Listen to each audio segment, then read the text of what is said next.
we should all be developing long-term ideas about how to care for nature and how to care for the planet more. And I think perhaps we've got a lot to learn from an Indigenous culture that already understands those things.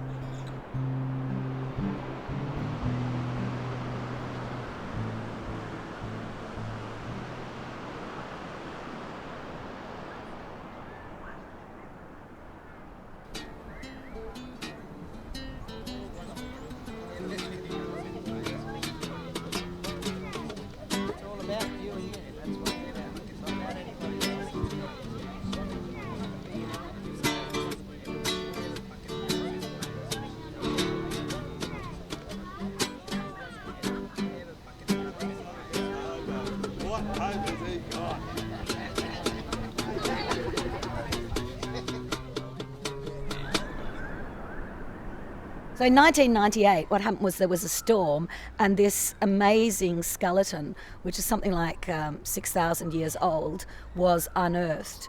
And if you think about that, you'd say in any other culture, surely somebody would have paid this most enormous attention and would have said, you know, what a special and incredible event. And instead, really, it's been paid so few people really know about that and know, you know, what it reflects about our heritage and the heritage of Australia and the first people who lived here. That discovery raised the significance of this beach. Developers had vested interest in this site, and we didn't know about that until 2 years later. That's why the embassy's here. Koori people came out here and took a stand against inappropriate development near an ancient burial site that should have been registered.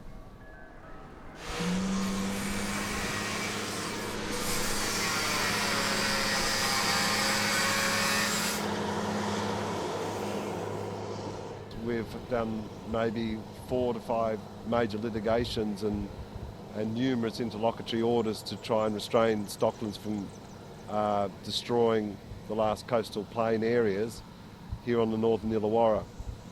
Stocklands has moved across from their site and have now moved into the adjacent development area.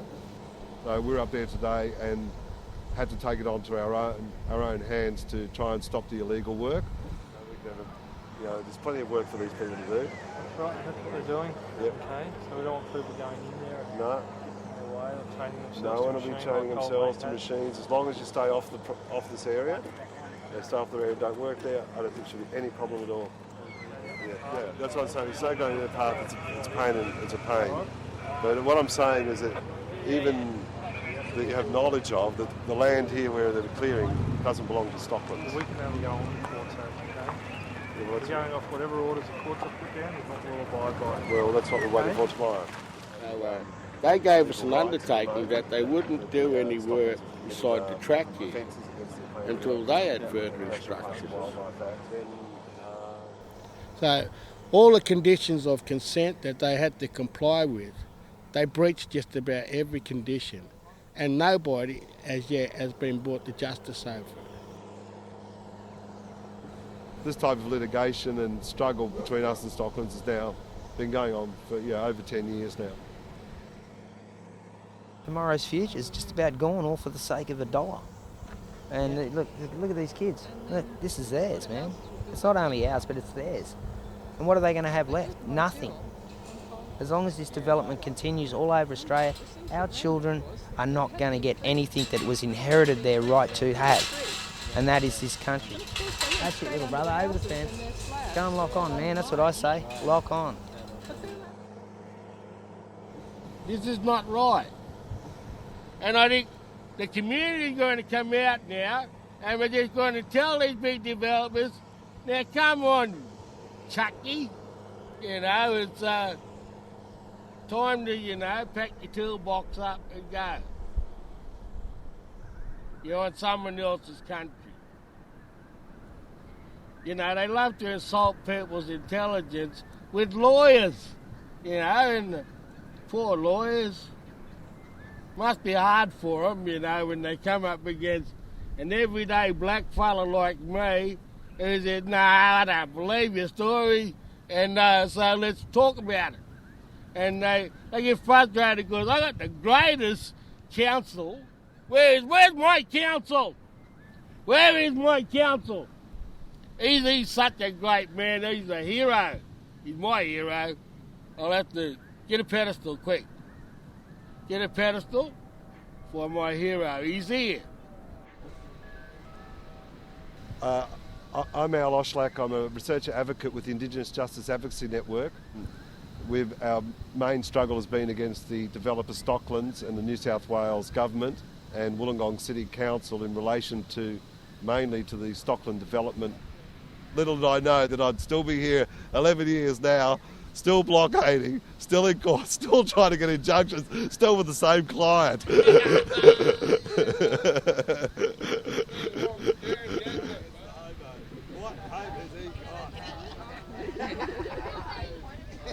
I'm up here under the concerns of Dutch, that he's a bit worried about the development that's been going on here, and it has been going on for the last 10 years, and we've been trying to stop the desecration of the land that is actually we're surrounded by. We will continue to protect and fight for the future of the children and their children and their children's children, because culture is perfect. When it comes to the end of the day, our culture is far worth more than any money that's ever been printed. We are the richest people on this continent, but really we are the poorest. We've got to push profits aside for the sake of looking at long-term visions of how to make things sustainable and how to honour traditions that go back prior to when we arrived in Australia. If you travel to other lands, you abide by the law of the land, you respect the culture, the values, of the people of those lands. That's not happening in Australia. It hasn't happened since 1788. Why aren't we getting the respect? Why aren't we getting the recognition? Why aren't we being listened to about the way you're tearing up our country? You've done horrible things. And you think that by apologising, that fixes it. It doesn't fix it.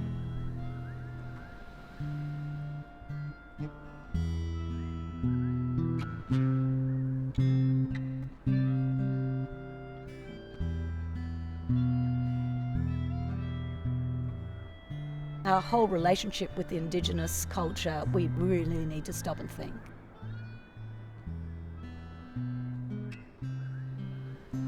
And I just also want to say one thing, a dedication, it makes me cry, but there was another elder here, Uncle Allo Carriage, and he was so strong on this issue.